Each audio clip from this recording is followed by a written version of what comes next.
Oui, ça fait des années que j'ai pas pris le bateau, donc j'étais content. Et salut, amis bidouilleuses et bidouilleurs, et bonne année. En 1991, le premier parc éolien en mer était posé au large des côtes danoises. 11 éoliennes d'une puissance de 450 kW chacune, fixées sur des socles en béton immergés à 4 mètres de profondeur. Ce parc, qui a été démantelé en 2017, était capable de fournir une puissance maximum de 4,95 MW. C'est-à-dire que la puissance totale du parc était inférieure à une seule éolienne que nous allons voir aujourd'hui. Il y a quelques temps, j'ai été contacté, ainsi que Rodolphe de la chaîne Le Réveilleur et Valentine de Sciences de Comptoir, par le débat public sur les éoliennes en mer de Nouvelle-Aquitaine, qui a pour mission l'animation d'un débat jusqu'en janvier 2022 sur la création d'un parc éolien offshore en Nouvelle-Aquitaine au large de l'île d'Oléron. Et c'est là qu'on intervient. Faire des vidéos sur le sujet de l'éolien en mer, ses avantages, ses inconvénients, remettre quelques faits à l'endroit, et tenter d'éclairer à notre échelle le débat sur la question. Je précise qu'on a carte blanche sur le sujet, on nous a absolument rien demandé, enfin si on nous a demandé de faire une vidéo, mais on nous a pas imposé quoi que ce soit. Valentine parlera de l'aspect environnemental, pollution locale, impact sur la faune et la flore marine, etc. Rodolphe expliquera comment l'éolien offshore s'intègre dans le système électrique national et européen. Il parlera aussi de l'aspect physique et de l'empreinte matérielle. Et moi, j'en ai profité pour me faire une petite visite d'un chantier d'éolien offshore, celui du parc de Saint-Nazaire. L'occasion d'expliquer comment fonctionne une éolienne, comment se déroule le chantier et comment on effectue le raccordement électrique. Et puis bon, on dit jamais non à faire une petite visite, hein. Donc on va beaucoup parler du parc de Saint-Nazaire parce que c'est celui que j'ai visité, qui est en cours de construction, tandis que celui de Nouvelle-Aquitaine, mais le chantier n'est pas encore lancé puisqu'ils sont en train de faire le débat, en fait. Voilà, c'est un beau programme un peu chargé, mais l'air marin est vivifiant, ça devrait le faire.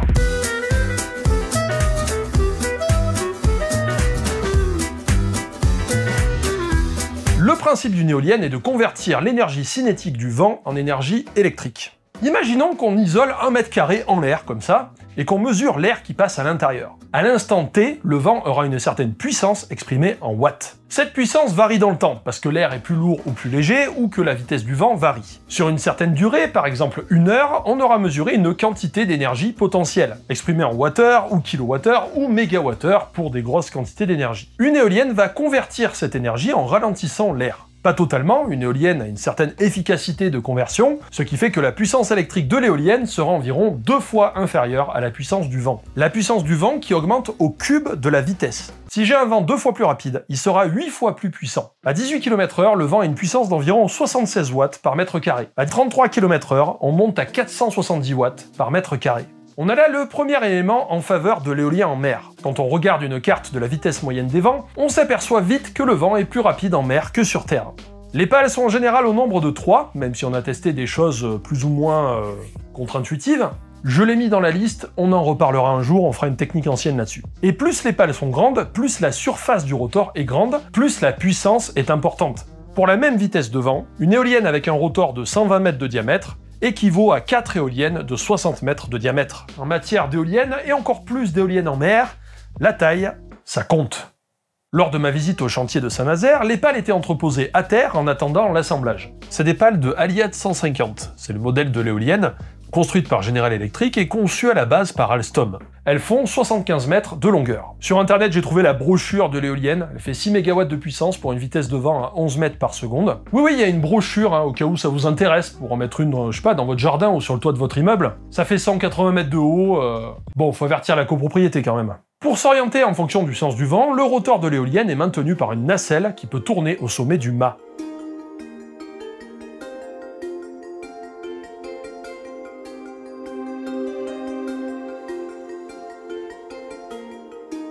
Alors au bout d'un moment, ils ont quand même fini par m'avouer que la mairie de Saint-Nazaire compte se munir d'une armée d'AT-AT. Les éoliennes ne sont qu'une couverture.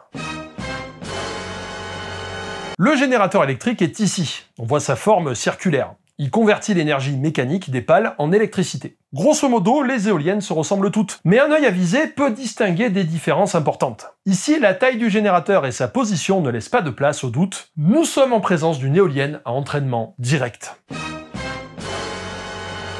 Explication. Les éoliennes sont raccordées au réseau électrique. Et ça, bon, heureusement, sinon ça servirait strictement à rien. Et le réseau électrique est en courant alternatif 50 Hz. Ça veut dire qu'il varie 50 fois par seconde. Sur les centrales, ce 50 Hz dépend de la vitesse de rotation des générateurs qui tournent assez vite, à 1000 ou 1500 tours par minute en général. Une éolienne à 1000 tours par minute, on va dire que c'est pas commun, quoi. En fait, ça n'existe même pas, en fait. On peut utiliser une boîte de vitesse pour convertir le mouvement lent des pales de l'éolienne en une vitesse beaucoup plus rapide, exploitable par un générateur classique. Mais pour de l'éolien offshore, on évite, car une boîte de vitesse, c'est du poids en plus, et surtout de l'entretien. Et l'entretien, ça coûte cher. Sans boîte de vitesse, on est donc obligé d'utiliser un entraînement direct, c'est-à-dire que les pales sont reliées directement au générateur, et donc le générateur tourne à la vitesse des pales, donc assez lentement. Et si on veut produire de l'électricité avec un bon rendement à faible vitesse de rotation, il faut augmenter le nombre d'enroulements dans le générateur, le nombre de bobines électriques, si on veut. C'est les fils ici qui forment des boucles tout le tour du stator. C'est la partie fixe du générateur, le rotor, la partie en rotation, va au centre. On devine ici que plus on veut rajouter d'enroulements, plus il faut augmenter le diamètre du stator, sinon on n'a pas assez de place. C'est pour ça qu'on se retrouve avec des générateurs en forme d'anneau, comme ceux des Allied 150. Je vais pas rentrer dans les détails sur la technologie des générateurs, parce que les éoliennes utilisent des générateurs un peu spécifiques. Le truc à savoir, c'est qu'on n'est pas obligé d'utiliser des terres rares. En gros, le rotor du générateur, donc la partie tournante, doit créer son propre champ magnétique. Soit on le fait avec des bobines, qui sont alimentées électriquement par des balais qui frottent sur l'axe de rotation, ce qu'on voit ici par exemple. Ici, on a les charbons qui vont frotter sur le collecteur, et ça va permettre d'alimenter les bobines qui sont sur le rotor. On devine que d'avoir des balais qui frottent sur un axe en rotation, ça entraîne une usure et des pertes énergétiques. L'autre solution, c'est d'enlever les balais et remplacer les bobines par des aimants permanents. Sur le rotor, on se retrouve donc avec des aimants tout le tour, au lieu d'avoir des bobines électriques. Ce qu'on voit par exemple ici, avec ce rotor issu d'un moteur en panne que j'ai récupéré dans une usine. Bon, il faut imaginer ça sur les éoliennes, mais en beaucoup plus gros. En offshore, l'entretien et l'installation d'une éolienne coûtent cher. On préfère donc utiliser les machines les plus optimales possibles pour produire le plus possible. On préfère donc utiliser des machines sans balai qui ont un meilleur rendement énergétique et qui demandent aussi moins d'entretien, ce qui implique des aimants permanents, et pour fabriquer ces aimants, il faut les fameuses terres rares. Mais la majorité des éoliennes sur Terre utilisent des générateurs sans aimants permanents, donc sans terres rares. Oui, ce qu'on raconte sur la consommation des terres rares par les éoliennes est largement exagéré. Les éoliennes au néodyme, c'est pas automatique. Et en plus de ça, les terres rares ne sont pas forcément si rares que ça. Ça dépend desquelles, et pour ça, vous pouvez voir la vidéo de Rodolphe sur la question. Mais revenons à l'éolienne. Logiquement, ce type de machine ne peut pas tourner constamment à la même vitesse, à cause du vent, qui varie tout le temps, ce qui fait que la vitesse de rotation du générateur n'est pas stable, et donc la fréquence de l'électricité produite par le générateur n'est pas stable non plus. Pour pouvoir se raccorder au réseau, il faut trouver des astuces pour réussir à obtenir ce fameux 50 Hz. On peut jouer un petit peu sur la vitesse de rotation des pales en les tournant sur elles-mêmes. C'est le pitch ou tangage en français. Des moteurs vont faire pivoter les pales, ce qui modifie le profil aérodynamique. Ça permet de lisser la vitesse de rotation des pales, mais c'est pas suffisant. C'est pourquoi toutes les éoliennes ont une régulation électronique.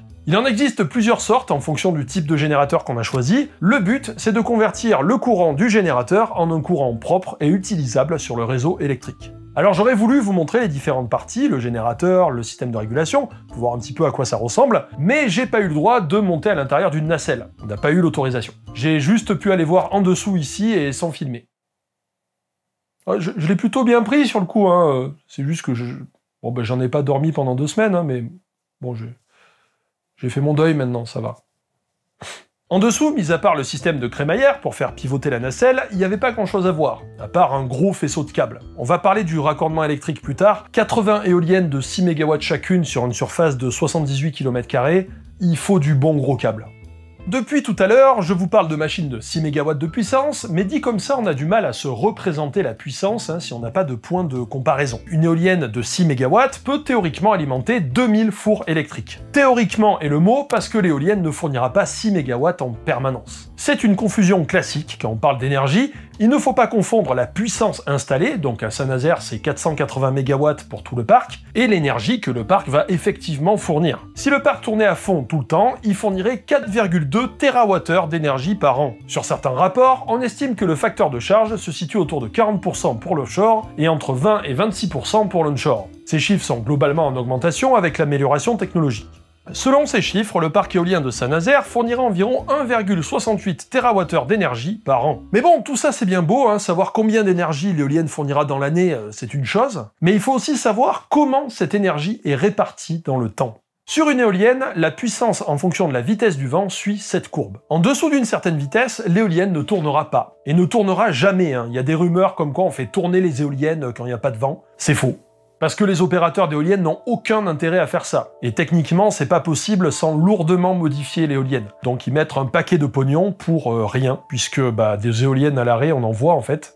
À partir d'une certaine vitesse, donc, l'éolienne se met à tourner. Cette vitesse dépend du type d'éolienne, pour quel type de vent elle a été conçue. On l'a vu, plus la vitesse du vent augmente, plus la puissance électrique que fournit l'éolienne est importante. Jusqu'à un plateau, l'éolienne produit au maximum, peu importe si la vitesse augmente. Et enfin, il y a une vitesse maximale au-delà de laquelle l'éolienne arrête de tourner pour éviter la casse. Pour les éoliennes de Saint-Nazaire, elles commencent à tourner à 11 km/h et s'arrêtent à maximum 90 km/h si cette vitesse est maintenue pendant 10 minutes. S'il y a une rafale courte à 100 km/h par exemple, elle ne s'arrêtera pas. Ok, mais tout ça ne nous dit pas si une éolienne est souvent à fond ou pas. Si ça se trouve, les 3/4 du temps, il n'y a pas de vent et il ne se passe rien. Alors non, pas les 3/4 du temps, parce qu'en général, ceux qui paient pour installer les éoliennes, ils aiment bien les installer à des endroits où il y a souvent du vent quand même. Mais en tout cas, cette régularité, on peut la vérifier en utilisant une monotone. C'est un outil de visualisation qui affiche par ordre décroissant la puissance de l'éolienne par rapport au temps. Je n'ai pas les données pour le faire pour les éoliennes du parc de Nouvelle-Aquitaine ou de Saint-Nazaire. Par contre, j'ai pu mettre la main sur les monotones des parcs éoliens offshore danois. Voici par exemple le parc Anholt 1 qui a une capacité équivalente à celui de Saint-Nazaire. 30% du temps, le parc fournit une puissance presque égale à sa capacité installée. Ça veut dire qu'il est presque à fond, quoi. Si les éoliennes produisaient constamment la même puissance, on aurait une droite, parce que tout le long de l'année, on aurait tout le temps la même puissance. Mais ça, même dans le monde de la horde du contrevent, c'est impossible. Ça voudrait dire qu'il y ait du vent en permanence toute l'année. En réalité, 10% du temps, le parc ne tourne pas du tout. Et la moitié du temps, il est à moins de 50% de sa capacité. Maintenant, regardons ce que ça donne si on cumule les données de production sur une année de toutes les éoliennes d'un pays. Ici, j'ai pris la France métropolitaine. En 2020, nous avons une capacité installée de 17 616 MW, que je ramène à 100% sur le graphique. Évidemment, toutes les éoliennes ne peuvent pas tourner toutes à fond en même temps. Par conséquent, au maximum, nous sommes à un peu moins de 80% de la capacité installée. 30% du temps, la puissance se situe entre 40 et 80% de la capacité. Il est donc assez rare que quasi toutes les éoliennes produisent en même temps. Mais on constate que la pente est plus douce pour toutes les éoliennes du pays par rapport à un seul parc éolien. C'est l'effet du foisonnement, le cumul de toutes les éoliennes de tout le pays, étant donné qu'il y a souvent du vent quelque part. En revanche, on s'aperçoit que le foisonnement n'empêche pas d'avoir des moments avec une production quasi nulle sur tout le pays. On peut s'amuser à comparer cette monotone avec la monotone des panneaux solaires du pays, par exemple. Donc la courbe jaune montre sans surprise que les panneaux solaires ne fournissent pas du tout d'énergie environ 50% du temps, ce qui correspond à la proportion de nuit qu'il y a dans une année. Si on ajoute le nucléaire, on s'aperçoit que c'est beaucoup plus stable. On voit quand même la différence entre une énergie intermittente, qui varie, et une énergie pilotable qu'on peut faire varier quand on le souhaite. Ah, c'est à moi, merde. Bonjour à tous, amis bidouilleurs et bidouilleuses. Comme le vent ne varie pas partout de la même manière, répartir la production éolienne sur un grand territoire permet de lisser en partie la production. C'est ce qu'on appelle le foisonnement. Dans une vidéo sur le réseau électrique, j'avais quantifié ce foisonnement à l'échelle européenne à partir des données de production. Pour l'éolien en mer, il n'y a pas encore de production en France. Et l'éolien en mer européen est très concentré en mer du Nord. Vu qu'il n'y en a qu'à un seul endroit, ça foisonne très peu. Soit il y a du vent sur la mer du Nord, soit il n'y en a pas. Mais il est intéressant de noter que les trois façades françaises, Manche, Atlantique et Méditerranée, ont des régimes de vent indépendants. Répartir la production éolienne en mer sur ces trois façades permettrait donc de se servir du foisonnement pour lisser la production de l'éolien en mer. En tout cas, cette variabilité est la source de beaucoup de confusion dans les débats sur l'énergie. Par exemple, on compare souvent la quantité d'énergie produite par un parc éolien au nombre de foyers qui pourraient alimenter. Mais vu que les éoliennes ne produisent pas régulièrement, ça n'a aucun sens. À moins que les foyers en question acceptent de décaler la raclette partie à 4h du matin parce que la météo prévoit du vent. C'est pas très pratique. Les parcs éoliens ou solaires n'ont de sens qu'à très grande échelle, au niveau du réseau national et européen, avec des interconnexions entre les pays. Déjà, on fait jouer le foisonnement, et ensuite on peut compenser la variation de la production, avec ce qu'on appelle des flexibilités, c'est-à-dire des barrages, des centrales nucléaires, des centrales au gaz, etc. Alors, maintenant qu'on a vu comment fonctionne une éolienne, on voit que ça a beaucoup d'avantages de construire sur la mer. Vent plus rapide et plus régulier, possibilité de construire des très gros parcs, alors que sur Terre, la place est plus limitée. En revanche, c'est pas simple à construire et à maintenir en place. En mer, les éoliennes sont exposées à des conditions plus rudes, les perturbations sont plus importantes que sur Terre, et les vagues usent petit à petit les supports des éoliennes. Donc, avant de poser des éoliennes en mer, on a d'abord commencé par les poser sur Terre. Progressivement, la technologie s'est améliorée, ce qui a permis d'agrandir les éoliennes, les rendre plus fiables, et finalement on a eu suffisamment d'argent mis sur la table pour commencer à développer des technologies marines. Il y a aussi beaucoup d'incitations financières de la part des États pour la transition énergétique. Ça aide, on va pas se mentir. À partir des années 2000, on est passé à des éoliennes de 2 MW, puis 6 MW dans les années 2010, et aujourd'hui, en 2021, on voit des machines de 8 MW, et on développe des géants de 15 voire 25 MW. La Alliad X, par exemple, peut sortir entre 12 et 14 MW, avec un rotor de 220 mètres de diamètre. Oui, là on commence à discuter.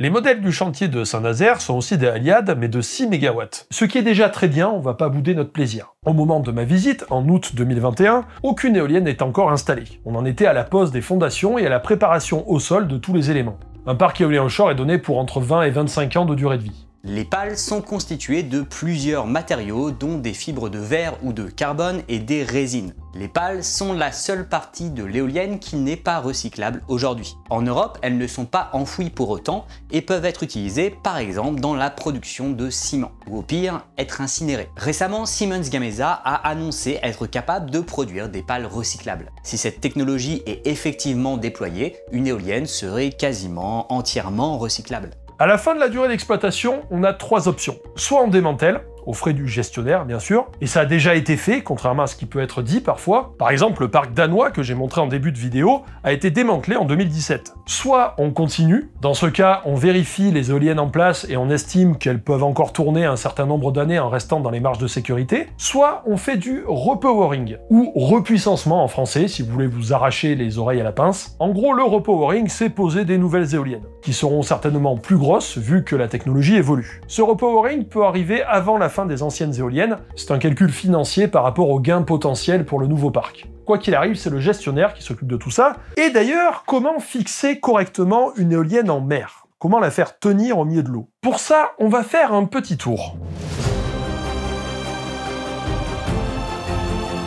Oui bon, c'est bon, une fois ça va. Actuellement, la quasi-totalité des parcs offshore en exploitation sont de l'éolien posé, c'est-à-dire fixé au sol dans le fond marin. C'est aussi le cas de Saint-Nazaire et ça sera le cas de celui de Nouvelle-Aquitaine, du moins pour le premier parc. Une extension en flottant pourrait être prévue. Mais alors pourquoi on fait pas flotter les éoliennes, hein? On se prend vraiment la tête, il suffit de fixer les éoliennes sur un flotteur, par exemple en forme de canard en plastique géant. En plus, il n'y a pas besoin de l'assembler directement sur place. On l'assemble au port, puis ensuite on la tire directement à son emplacement, on l'attache avec des chaînes, et puis voilà. Alors oui, c'est une bonne idée, mais ça coûte trop cher. D'autres questions? Plus sérieusement, l'éolien flottant est expérimenté. On a des démonstrateurs pour tester la technologie. On peut parler par exemple de Windfloat Atlantic, un parc éolien flottant composé de 3 éoliennes. Oui, bah techniquement c'est un parc éolien, du moment que c'est plus de 1. Il a été mis en service en 2019 au large des côtes portugaises. Mais ça va se développer parce que flottant veut dire pouvoir installer les machines dans des eaux plus profondes, donc plus éloignées des côtes, donc avec un meilleur vent et potentiellement des plus grandes éoliennes, et moins de nuisances visuelles aussi. C'est juste qu'il faut encore développer la technologie parce que c'est pas aussi simple que ça de faire flotter des éoliennes aussi grandes. Bref, la méthode utilisée actuellement, c'est l'éolien posé. Ça consiste à installer un support fixé au fond, qui dépasse de l'eau, puis on boulonne les éoliennes dessus. Pour fixer les éoliennes, les ingénieurs se prennent pas la tête, hein, ils prennent 4 boulons de 8 là, comme ça, et puis voilà, hein, c'est tout, ça suffit. Hein. C'est assez costaud, t'achètes ça à Bricotruc, et puis c'est bon. Il y a plusieurs types de supports. Gravitaire, on va poser un énorme bloc de béton dans le fond. C'était la technique utilisée pour le tout premier parc éolien offshore, donc le parc danois. Cette technique est utilisée pour des éoliennes à faible profondeur. On a la technique dite jacket, un peu comme des pylônes en structure tubulaire qui vont être fixés au sol avec des pieux ou d'autres techniques. Et on a le monopieu, lui il est basique, hein, on enfonce un pieu dans le sol. Là encore, on choisit le type de support en fonction du sol, du prix, de la logistique, de la profondeur, etc. Mais basiquement, la majorité des éoliennes offshore sont fixées au sol via des monopieux, parce que je suppose que c'est le plus pratique et le moins cher. Et c'est le cas de Saint-Nazaire. Sous l'eau, les pieux descendent entre 12 et 25 mètres de profondeur. La technologie des monopieux s'améliore très vite. On est capable de poser des éoliennes avec un fond à 60 mètres maintenant. Et pour poser ces pieux, qui font quand même 7 mètres de diamètre, hein, c'est du bon manche à balai à ce niveau, on utilise un bateau spécial.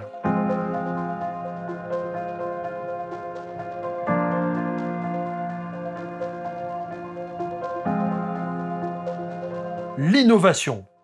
Oui, c'est le nom du bateau. J'y peux rien, moi. Hein. Ce bateau fonctionne un peu comme un camion grue. Vous savez, il y a des pieds qui servent à stabiliser le camion. Bon, bah là, à la place des pieds, on a des pylônes de plusieurs dizaines de mètres de haut qui passent à travers la coque pour se fixer sur le fond marin. Par conséquent, quand il est installé, le bateau est surélevé de plusieurs mètres au-dessus du niveau de l'eau, ce qui est très pratique pour faire la vidange. Sur le pont, on a la grue, qui sert à manipuler les pièces, les tronçons de pieux qui vont dans l'eau, et cet engin cylindrique. C'est un marteau hydraulique, pour enfoncer les pieux dans le sol, ce qui n'est pas sans poser quelques soucis, comme le bruit de l'opération qui peut nuire à la faune sous-marine. Bonjour, je m'incruste. Et oui, effectivement, le bruit du chantier d'installation est sans doute la nuisance la plus importante des éoliennes offshore sur l'écosystème marin. Ça peut faire fuir les bestioles, voire carrément les rendre sourdes à plus ou moins long terme. Pour limiter cette nuisance, on peut déjà préférer au battage une technique de vibrofonçage, c'est-à-dire qu'on enfonce la fondation dans le fond marin en la faisant vibrer, plutôt que de taper dessus comme un bourrin. C'est moins bruyant. On peut aussi effaroucher la faune marine en amont pour éloigner tout le monde avant qu'il ne morfle outre mesure, utiliser des rideaux de bulles ou de ballons et même installer des métasurfaces pour limiter la propagation des ondes sonores. Mais fini de voler le temps de parole de Monsieur Bidouille, si jamais ça vous intéresse, je vous renvoie sur ma vidéo concomitante. Je sais pas pourquoi je fais ça. Plusieurs autres bateaux sont aussi sur le chantier. Le bateau conçu pour s'amarrer au pieu pour débarquer les équipes techniques. Un autre gros bateau qui sert à préparer le sol avant que l'innovation vienne poser ses pieds métalliques. Une fois le pieu posé, on installe l'éolienne avec une grue. Et on passe au raccordement. Produire de l'électricité en mer, c'est une chose. Mais il faut pouvoir la ramener, cette électricité. Le générateur d'une Haliade sort un courant électrique de 900 volts. Sauf que la prise de la maison, elle est en 230 volts. Donc on devine qu'il se passe des trucs entre le générateur de l'éolienne et la prise de la maison. On l'a vu, après les générateurs, l'éolienne est équipée d'un système de régulation électronique qui va convertir le courant alternatif du générateur en courant continu, puis le reconvertir en courant alternatif 50 Hz propre. On passe ensuite par un transformateur au pied de l'éolienne qui élève la tension à 66 000 volts et envoie tout ça vers une sous-station électrique posée au centre du parc éolien.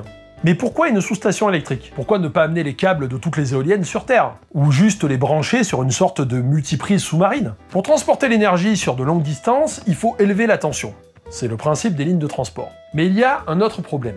Quand un câble sous-marin en courant alternatif passe sous terre ou sous l'eau, on a de grosses pertes énergétiques. C'est à cause de la puissance réactive. Ça fait longtemps que j'ai envie de faire une vidéo là-dessus, sur ce sujet spécifique, parce que ça demande vraiment des explications un poil poussé, donc j'aurai pas le temps de développer ici. Le minimum à comprendre, c'est qu'à partir d'une certaine distance sous terre ou sous l'eau, il faut installer des stations de compensation à intervalles réguliers, ce qui coûte vite très cher. C'est pour ça qu'on évite le plus possible d'enterrer les lignes haute tension. Et quand on passe sous l'eau sur de grandes distances, comme entre la France et l'Angleterre, on utilise des lignes à courant continu. Dans ce cas, il faut convertir le courant alternatif en continu d'un côté, puis du continu à l'alternatif de l'autre. Et on devine que c'est pas des petits convertisseurs, c'est carrément des usines. Donc en fonction de la distance et de la puissance du parc, on va choisir un raccordement en courant alternatif ou en courant continu. C'est un compromis financier. En général, c'est à partir d'une certaine puissance et d'une certaine distance, on va passer en courant continu parce que les compensations en courant alternatif sont trop chères. Utiliser une sous-station électrique vaut le coup à partir du moment où le parc est suffisamment gros. Elle sert à regrouper la production de toutes les éoliennes, à compenser l'énergie réactive si on est sur du courant alternatif ou à convertir en courant continu, et à élever la tension de 66 000 volts à 225 000 volts pour l'envoyer directement sur la côte. Et cette sous-station électrique, c'est pas une armoire électrique, c'est un véritable bâtiment. Tous les câbles des éoliennes arrivent sur ce support fixé au fond, qui est de type jacket, puis la sous-station est posée dessus. Et le câble qui sert à relier la sous-station électrique au réseau électrique qui est sur Terre ressemble à ça. Oui, c'est du bon câble électrique renforcé avec des câbles en acier. On notera la fibre optique pour communiquer avec les éoliennes. Je l'ai filmé dans un laboratoire d'EDF où ils testent ce genre de matériel. La vidéo est dispo en fiche ou en description. Ces câbles bien espacés sont posés dans un corridor dont le tracé a été défini avec soin. Le câble est ensouillé dans le fond marin. Il y a plusieurs techniques pour ça, je laisse Valentine expliquer les divers impacts sur l'environnement dans sa vidéo. Pour le parc de Nouvelle-Aquitaine, la décision d'utiliser du courant continu ou du courant alternatif n'est pas arrêtée à l'heure où j'écris cette vidéo. Le parc éolien offshore Nouvelle-Aquitaine devrait se situer au large de l'île d'Oléron. Sa puissance sera entre 500 et 1000 MW. Les maîtres d'ouvrage sont le ministère de la Transition écologique pour les éoliennes et RTE à partir de la station en mer jusqu'au réseau électrique. RTE, c'est le réseau de transport d'électricité, c'est eux qui gèrent les lignes haute tension. D'ailleurs, j'ai fait une vidéo chez eux au centre de gestion du système électrique de tout le pays, si vous voulez voir comment on gère un réseau électrique. Le parc de Nouvelle-Aquitaine, pour sa version de 1 GW, comportera seulement 70 éoliennes. C'est-à-dire qu'il fera 10 mâts de moins que celui de Saint-Nazaire pour 2 fois plus de puissance. Par contre, sa superficie sera de 120 km² contre 75 à Saint-Nazaire. On voit le facteur d'échelle à l'œuvre, avec des éoliennes de 14 MW de 220 mètres de diamètre contre des éoliennes de 6 MW pour 150 mètres de diamètre. Sur la plage la plus proche du parc éolien, ça devrait ressembler à ça. Et si on se place plus loin avec une paire de jumelles, ça sera une bonne expérience pour prouver la rotondité de la Terre. Par exemple, sur la plage de l'Amélie, à côté de Soulac-sur-Mer, vous verrez que la partie haute des éoliennes située à 50 km de distance. Si on les voit, elles sont là, au fond. En attendant, j'espère que cette vidéo vous aide à y voir plus clair sur le fonctionnement et l'installation d'un parc éolien offshore. Pour tout ce qui est intérêt de l'éolien dans le réseau électrique, je vous renvoie aux vidéos de Rodolphe de la chaîne Le Réveilleur, celle sur le rapport RTE et celle réalisée dans le cadre du débat sur le parc de Nouvelle-Aquitaine. Pour tout ce qui est impact écologique, il faut voir la vidéo de Valentine de Sciences de Comptoir. Je remercie Sigméo pour sa relecture et ses corrections, il bosse dans l'éolien et il a une chaîne YouTube dédiée. Et sur ce, je vous dis à une prochaine, amis bidouilleurs et bidouilleuses.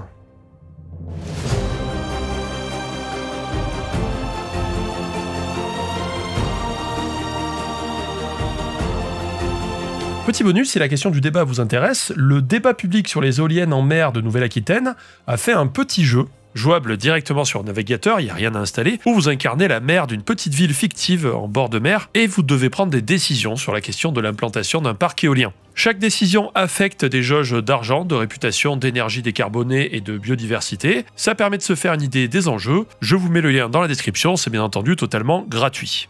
Merci d'avoir vu cette vidéo jusqu'au bout, merci à tous ceux qui font des dons sur Utip ou Tipeee. Quelques petites choses à vous dire. Je vais faire un live pour débriefer cette vidéo. Ça sera lundi prochain, donc lundi 17 janvier à 20 h. Je vais voir s'il y a la possibilité d'avoir Valentine et Rodolphe avec moi pour qu'on puisse discuter ensemble et que vous puissiez poser vos questions. Si ça vous intéresse, rendez-vous sur ma chaîne Twitch.